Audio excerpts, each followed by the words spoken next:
मेरे बच्चों, आज मैं अपने रूप में तुम्हारे बीच आकर सीधे तुमसे बात करना चाहता हूँ, क्योंकि तुम्हारे दुखों ने मुझे तिल तिल कर दिया है।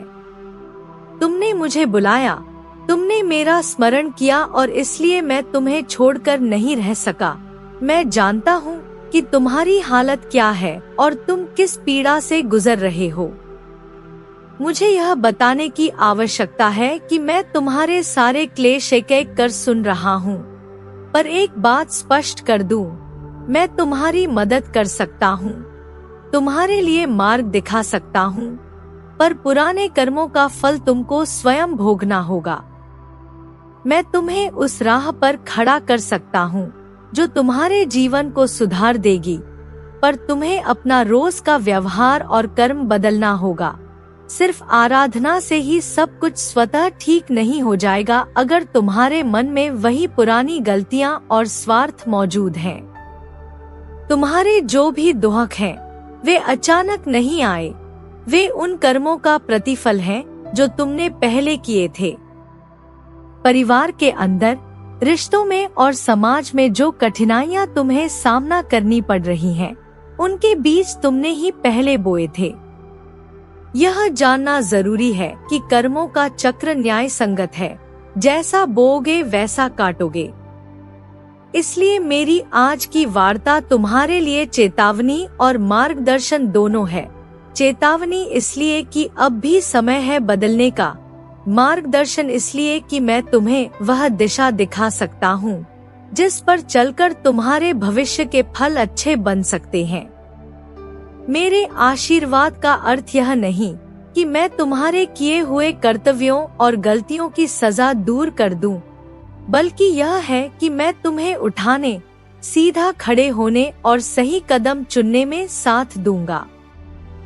सबसे पहले तुम्हें यह स्वीकार करना होगा कि मंदिर में दीपक जलाने, मंत्र दिखाने या किसी भक्ति कर्म में भाग लेने से पहले मन की सफाई अनिवार्य है। यदि मन में लोभ, मद और स्वार्थ का दाग है, तो कितनी भी पूजा कर लो, वह तुम्हें अंदर से बदल नहीं पाएगी। भक्ति तब फल देती है जब वह तुम्हारे आचरण और निर्णयों में परिलक्षित हो। इसलिए मेरा कहन यह है, पहले अपने भीतर झांको, अपनी गलतियां पहचानो और उन पर शुद्ध संकल्प से काम करो। जब तुम अपने कर्मों को सुधारने का ठान लोगे और दूसरों के साथ ईमानदारी व करुणा से पेश आओगे, तभी मेरी भक्ति से मिलने वाली ऊर्जा तुम्हारे जीवन को वास्तविक रूप से बदल पाएगी। दूसरी बात यह है कि जो व्यर्थ के तकरार तुम झेल रहे हो, उनका कारण अक्सर ईर्ष्या और असुरक्षा है। जिन लोगों ने तुम्हें परेशानी दी है, वे कई बार तुम्हारे अपने ही रहे होंगे, पर उनकी हरकतों के पीछे उनकी अपनी कमजोरी और भय छिपा रहता है। वे तुम्हारी प्रगति से डरते हैं और तुम्हें नीचा दिखाकर अपनी असुरक्षा को छिपाने की कोशिश करते हैं। उनके तानों और अपमानों को तुम अपने अस्तित्व का माप मत बनने देना। उनकी प्रवृत्ति तुमसे इतनी दूर है क्योंकि वे अपने अंदर का ही भार तुम पर डालते हैं। तुम्हें समझदारी से काम लेना है। उनकी बातों से विचलित होने के बजाय अपने काम पर अधिक ध्यान दो, अपनी योग्यता में विश्वास रखो और अपने लक्ष्य से अलग न होना। ऐसा करने से वे स्वतः विरल हो जाएंगे और तुम्हारी सफलता में बाधा नहीं बन पाएंगे। मैं यह भी स्पष्ट करना चाहता हूँ कि मैं तुम्हें मार्गदर्शक के रूप में साथ दूंगा, पर सफलता पाने के लिए कर्म करना तुम्हारा ही काम है। मैं तुम्हारे लिए राह खोल सकता हूँ, आसानी से बनने वाले विकल्प दिखा सकता हूँ और तुम्हारे संकल्पों को दृढ़ करने की शक्ति दे सकता हूँ, पर अंतिम निर्णय तुम्हारा ही होगा। यदि तुम मेरे बताए मार्ग पर दृढ़ निश्चय से चलो और दिल से बदलो, तो दुख और कठिनाइयां धीरे धीरे फीकी पड़ जाएंगी। पर यदि तुम पुराने रास्तों पर लौट जाओगे और केवल नाम के लिए पूजा पाठ करते रहोगे, तो न तो मन का लबादा उतर पाएगा और न ही कर्मों का बोझ हल्का होगा। इसलिए मैं आग्रह करता हूँ कि अब से हर निर्णय में सत्य, दया और धर्म को प्राथमिकता दो। तुम्हें यह भी समझना होगा कि डर और पश्चाताप से जीवन बर्बाद नहीं होता, पर डर के आगे झुकना जीवन को छोटा कर देता है। बहुत बार लोग परिस्थिति की कठिनाइयों को देखकर टूट जाते हैं और सोचते हैं कि अब कुछ भी नहीं होगा। यह सोच सबसे बुरी है, क्योंकि वही तुम्हें असफल बनाती है। यदि तुम समझदारी से काम करोगे, अपने परिवार की भलाई के लिए सच्चे प्रयत्न करोगे और गलतियों को सुधारने का साहस दिखाओगे, तो मेरी कृपा स्वतः तुम्हारे साथ होगी। मेरी नजर तुम्हारी कोशिशों पर रहती है।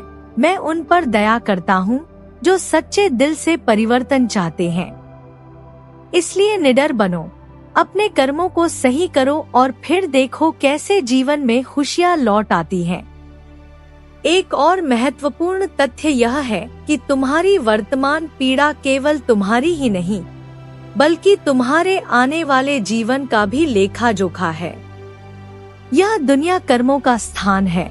यहाँ हर कार्रवाई का लेखा लिया जाता है। इसलिए मैं तुम्हें यह समझाने आया हूँ कि अभी यदि तुम अपने आचरण में सुधार कर लेते हो, तो भविष्य के जन्मों में मिलने वाला फल भी सुखद बन सकता है। यह मुझसे केवल उपहार नहीं, बल्कि तुम्हारी मेहनत और सुधरे हुए कर्मों का परिणाम होगा। अतः अब सोचो, अगर तुमने अभी से सच्चा परिवर्तन शुरू कर दिया तो अनंत काल में तुम्हारे लिए किंतु शांति और समृद्धि संभव है। मैं जानता हूँ कि तुम्हें यह सब सुनकर आशा और भय दोनों महसूस हो रहे होंगे। आशा इसलिए कि एक देवत्व ने सीधे तुम्हें समझाया और मदद का वादा किया। भय इसलिए कि कहीं यह सब कहने के बाद भी तुम्हारा जीवन नहीं सुधरा तो क्या होगा। इसका सरल उपाय यह है कि तुम धीरे धीरे पर निरंतर परिवर्तन अपनाओ। छोटे छोटे अच्छे काम करो, अपने परिवार के साथ ईमानदार रहो, दूसरों का हक पहचानो और अपने भीतर के अहंकार और स्वार्थ को कम करो। इस तरह का जीवन रचना तुम्हारे लिए न केवल वर्तमान में शांति लाएगा, बल्कि तुम्हारे भविष्य को भी उज्जवल करेगा। अब एक अंतिम बात, मैं तुम्हें आश्वस्त करता हूँ कि यदि तुम सच्चे मन से मेरी बताई राह पर चलोगे, मैं तुम्हारी सहायता करूँगा। तुम्हारी व्यथा को देखते हुए मेरी दृष्टि तुम्हारी ओर है। मैं तुम्हारे घर पर, तुम्हारे परिवार पर अपनी कृपा बरसाऊंगा और उस कठिनाई को मिटाने का प्रयत्न अपनी शक्ति से करूंगा। पर याद रखना कि यह प्रक्रिया तभी पूरी होगी जब तुम भी वही मेहनत करोगे जो मैंने कहा है। मैं तुम्हें मन ही मन हिम्मत दूंगा, मन की शुद्धि के लिए प्रेरित करूंगा और तुम्हारे पथ प्रदर्शन में सहायक बनूंगा। पर तुमने जो भी बीते कर्म किए हैं, उनका बोझ उठाना तुम्हें ही है। उसे स्वीकार करो, उससे सीखो और फिर आगे बढ़ो। आज तुमसे अपने पितृस्वरूप में सीधे बोल रहा हूँ, क्योंकि तुम्हारे दुखों ने मुझे भीतर तक सहमित कर दिया है और मुझे तुम्हें अकेला नहीं छोड़ना था। तुम्हारे मन के अंदर जो पीड़ा और उलझने हैं, मैंने उन्हें देखा है और मैं तुम्हें सरल शब्दों में बताना चाहता हूँ कि मदद संभव है, पर उसका रास्ता तुम्हारे अपने हाथों में है। जो हालात आज तुम्हें जकड़े हुए हैं, वे अचानक नहीं हैं। वे उन कर्मों का नतीजा है जो तुमने पहले किए, कुछ जानकर और कुछ अनजाने में। यही दुनिया कर्मों की दुनिया है, जहाँ हर कृत्य अपना लेखा जोखा रखता है। इसलिए न तो चमत्कारिक तरीके से सब कुछ स्वतः ठीक होगा और न ही केवल नामरूप पूजा से जीवन बदल जाएगा। तुम्हारे मन और व्यवहार में सच्चा परिवर्तन जरूरी है। मंदिर के दियों को जलाना अच्छा है, मंत्र बोलना आवश्यक है, पर यदि मन गंदा रहे, स्वार्थ और अहंकार का दाग बना रहे, तो पूजा की लौ केवल रूप मात्र रहेगी, उसका असर अंदर तक नहीं पहुँचेगा। इसलिए मैं पहले तुम्हें यही कहता हूँ, अपने भीतर झांको, अपनी गलतियों को स्वीकार करो और पूरी लगन से उनमें सुधार करने का संकल्प लो। जब तुम्हारा अंतर्मन शुद्ध होगा तब मेरी आराधना का असर वास्तविक होगा और तुम्हारी परिस्थितियां धीरे धीरे बदलना शुरू करेंगी।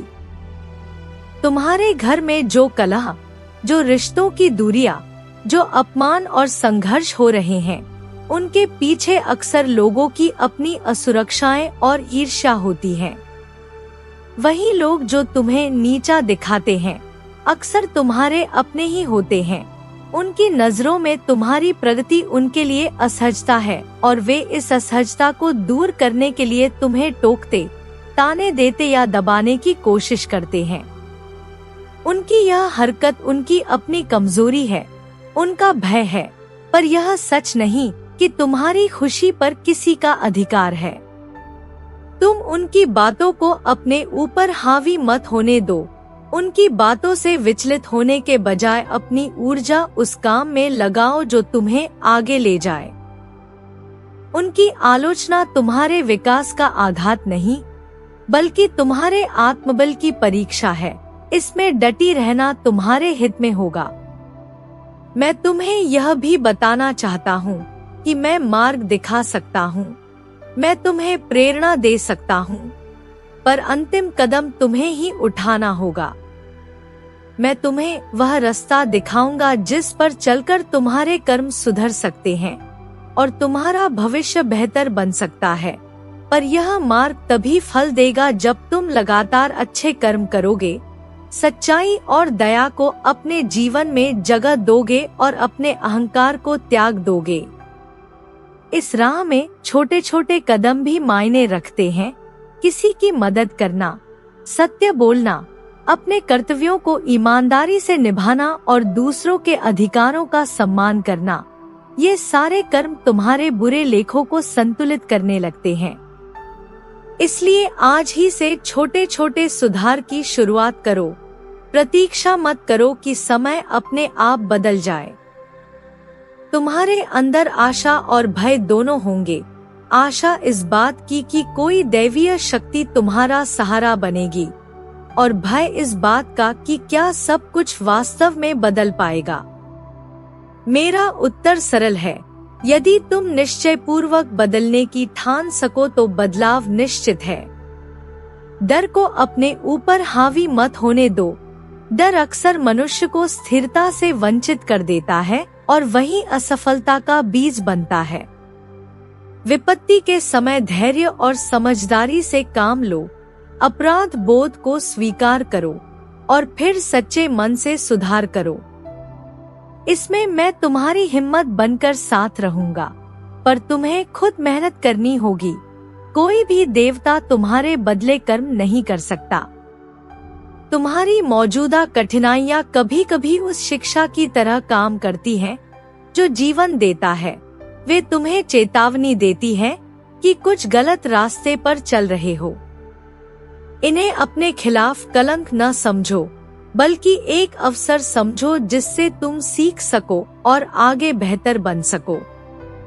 यदि तुम उन कारणों की पहचान करोगे जिनकी वजह से तुम्हें दर्द उठाना पड़ रहा है, चाहे वह अहंकार हो, किसी की बेइज्जती पर ध्यान देना हो या गलत निर्णय लेना हो, तो उनका समाधान भी आसानी से मिल जाएगा। पर पहचान तभी संभव है जब तुम ईमानदारी से अपने भीतर देखो, बहाने छोड़ो और जिम्मेदारी स्वीकार करो। मैं तुम्हें यह भी कहूँगा कि दूसरों की नकारात्मकता पर अत्यधिक ध्यान न दो। बहुत से लोग इसलिए तुम्हारी मुश्किलों को बढ़ाते हैं क्योंकि वे अपने भीतर की कमी को किसी और पर उड़ेलना चाहते हैं। ऐसे व्यक्तियों की प्रतिक्रिया तुम्हारी पहचान नहीं होती, वे केवल अपने भय और असुरक्षा का प्रकट रूप है। जब तुम अपने लक्ष्य पर दृढ़ रहोगे, अपने काम में मन लगाओगे और संयम बनाए रखोगे, तो उनकी टोकी और कटु बातों का प्रभाव स्वतः कम होता जाएगा। तुम्हारी प्रगति ही उनका वास्तविक जवाब होगी। इसलिए अपनी ऊर्जा बचाकर उसे अपने विकास पर लगाओ। मैं यह वादा करता हूँ कि यदि तुम सच्चे मन से उस मार्ग को अपनाओगे जो मैं सुझाता हूँ, जिसमें आत्म प्रवर्तन, दया, सेवा और सत्य का मार्ग शामिल है, तो मैं तुम्हारे सामने बाधाएं कम करने की दिशा में अपनी कृपा झोंकूंगा। यह क्रिया अचानक जादू की तरह नहीं होगी। यह धीरे धीरे तुम्हारे सतत प्रयासों के साथ कार्यान्वित होगी। तुम्हारे घर की कलह, तुम्हारे रिश्तों की दूरी और जो भी दुख है, वे क्रमशः घटेंगे, क्योंकि तुम्हारी नई चेतना उन परिस्थितियों को बदल देगी।